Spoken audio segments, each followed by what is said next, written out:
लोकसभा चुनाव से ठीक पहले कांग्रेस का खजाना खाली हो चुका है। चुनावी कार्यक्रम और विज्ञापन तक के लिए पैसा जुटाना महंगा पड़ रहा है और इसी कसक में अब कांग्रेस के बड़े बड़े नेता बीजेपी पर अकाउंट फ्रीज करने का आरोप लगा रहे हैं। सोनिया गांधी, राहुल गांधी और मल्लिकार्जुन खड़गे ने खाते को फ्रीज करने को अलोकतांत्रिक करार दिया है।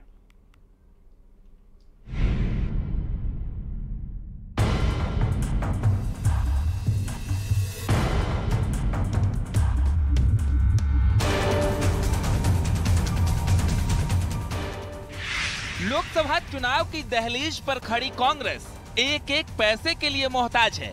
विज्ञापन से लेकर चुनावी कार्यक्रम में होने वाले खर्चों के लिए तरस रही है और आरोप बीजेपी पर लगा रही है। कैसे उन्हें चुनाव लड़ने से रोका जा रहा है, चुनाव नहीं लड़ने के लिए मजबूर किया जा रहा है। मंच पर बैठे कांग्रेस के बड़े बड़े नेताओं के चेहरे पर बेचैनी साफ दिख रही है। कैसे चुनाव लड़ने के लिए फंड की कमी है और यही वजह है कि बीजेपी से इस सियासी जंग के बीच कांग्रेस ने बैंक अकाउंट फ्रीज करने का मुद्दा उठाया। पार्टी के अध्यक्ष मल्लिकार्जुन खड़गे, पूर्व अध्यक्ष सोनिया गांधी और राहुल गांधी ने प्रेस कॉन्फ्रेंस कर मोदी सरकार पर निशाना साधा।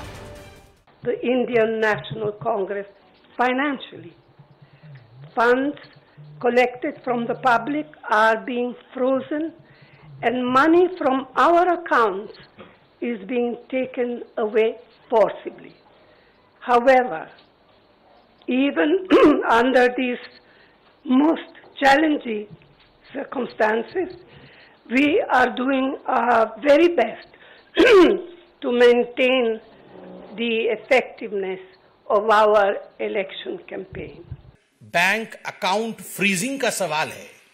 यदि आप हिंदुस्तान के कानून के हिसाब से कोट अनकोट आप डिफॉल्टर हैं, तो you will be treated as a defaulter.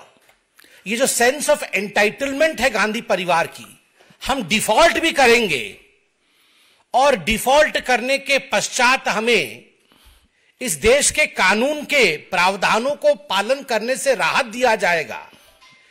The era of this kind of entitlement is over under Prime Minister Narendra Modi.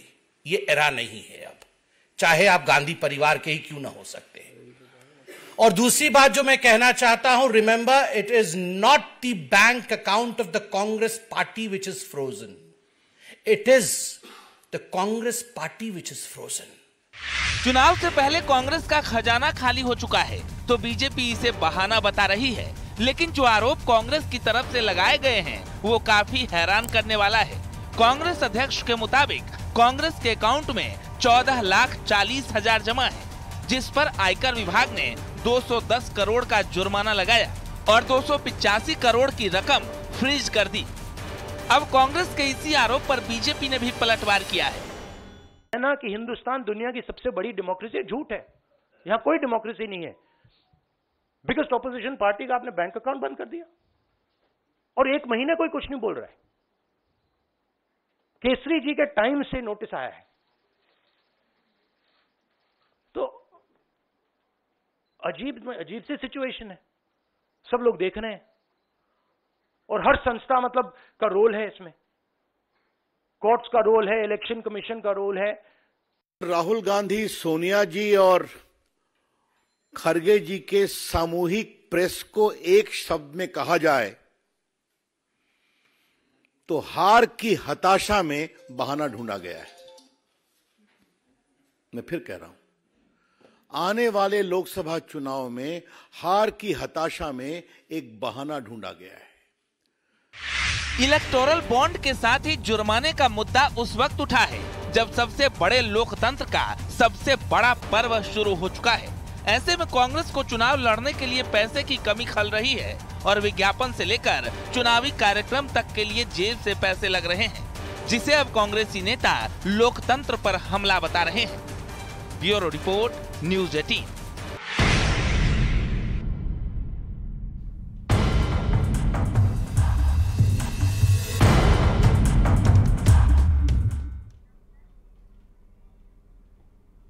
और आइए अब आपको दिखाते हैं कहानी एक अजब गजब गांव की।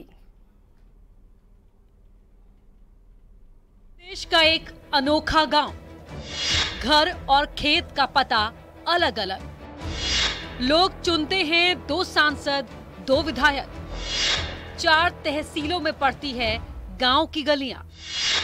अजब गजब है आमला गांव की कहानी।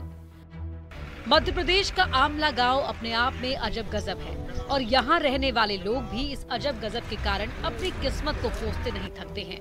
बाप और बेटा एक ही गांव में रहते हैं, बस सड़क का अंतर है, लेकिन ये सड़क उनका पूरा पता बदल देती है। जी हाँ, कुछ ऐसी ही कहानी है इस गांव की। साल 2013 में आगरमालवा जिला बनाया गया। इस जिले में आमला नाम का गांव है। गांव की सड़क को देखिए, कोई आम सड़क नहीं है, बल्कि एक गांव की सीमा को बताने वाली सड़क है। ये सड़क बताती है गांव का कौन सा हिस्सा किस तहसील और पंचायत में आएगा।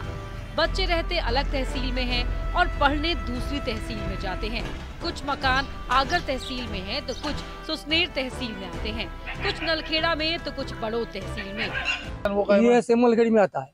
हाँ। और ये आता आगर में और ये ज्यादा नलखेड़े में। तो अपन जहाँ खड़े ये तीनों की बाउंड्री सीमा है। तीन ही बाउंड्री है,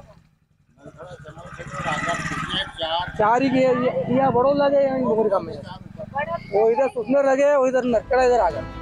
ये गांव अजब और गजब होने के साथ अनूठा है। क्यों, चलिए आपको बताते हैं। 250 मकान और 1500 लोगों की आबादी, संभालने और संवारने का जिम्मा 2 सांसदों पर, 2 विधायक, 4 तहसीलदार, 2 सीईओ, 4 थानों और 2 ग्राम पंचायतों के पास है। यानी इस गांव के पास शासन और प्रशासन के लोग भर भर के हैं, लेकिन विकास के नाम पर आज भी लोग परेशान हैं। विकास के मामले में तो बिल्कुल जीरो है आमला।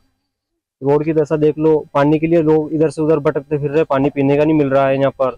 जिसके बाद हर मामले में विद्यालय देखो तो यहाँ पर स्कूल 12 बजे टीचर आ रहे हैं और 3 बजे बाबा चले जा रहे हैं। किसी प्रकार की कोई समस्या का समाधान नहीं हो रहा है यहाँ पर। ये गांव 2 पंचायतों में बटा हुआ है। एक हिस्सा ग्राम पंचायत आमला में है तो दूसरा हिस्सा सेमलखेड़ी पंचायत में आता है। लोकसभा चुनाव के लिए वोटिंग होगी। इस गांव के लोग 2 सांसदों के लिए वोट करेंगे। कुछ लोग राजगढ़ सांसद का चुनाव करेंगे तो कुछ देवास सांसद के लिए वोट डालेंगे।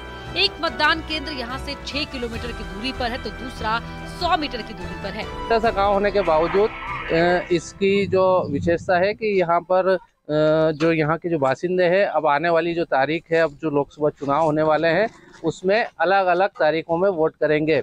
यानी राजगढ़ संसदीय क्षेत्र के जो लोग हैं वो इस गली के इस पार रहने वाले वो सेमलखेड़ी मतलब यहाँ से करीब 6 किलोमीटर दूर यहाँ पर से मतदान करने जाएंगे।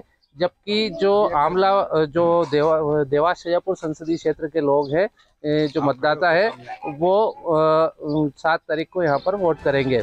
लोगों में गुस्सा है, वजह है विकास। चुनाव में वोट के लिए नेताजी आ जाते हैं, लेकिन उसके बाद दिखाई नहीं देते। ना नेताजी और ना ही उनका विकास, ना रोड और ना पीने के लिए पानी का इंतजाम। अब इसे किस्मत कहें या बदहाली, ये तो गांव के लोग खुद नहीं समझ पा रहे हैं। जिस दृष्टि से गांव देखा जाए, जो 2 विधानसभा 2 लोकसभा लगती है, उस हिसाब से कोई विकास नहीं है। बहुत सारी बार तो स्थिति बनती है कि चौराहे पे अगर एक्सीडेंट हो जाता है तो वो लाश पड़ी रहती है। सूचना पुलिस बोलती है कि नलखेड़ा वाले आएंगे, नलखेड़ा पुलिस बोलती है कि आगर वाले आएंगे, क्योंकि तीनों थाना की सीमा क्षेत्र आमला है, तीनों के बोर्ड लग रहे हैं। तो आगर वाले बोलते हैं सूचना फोन लगाओ, सूचना फोन नलखेड़ा फोन लगाओ, हो सकता है इतने में पेशेंट की जान चली जाए। आमला गांव के 4 भागों में बटे होने की खासियत ही इसकी उपेक्षा का कारण बनी हुई है। इस गांव में एक भी सामुदायिक स्वास्थ्य केंद्र नहीं है। आप इसी से गांव के विकास का अंदाजा लगा लीजिए। न्यूज़ 18 के लिए आगरमालवा से रजनीश सेठी के साथ ब्यूरो रिपोर्ट।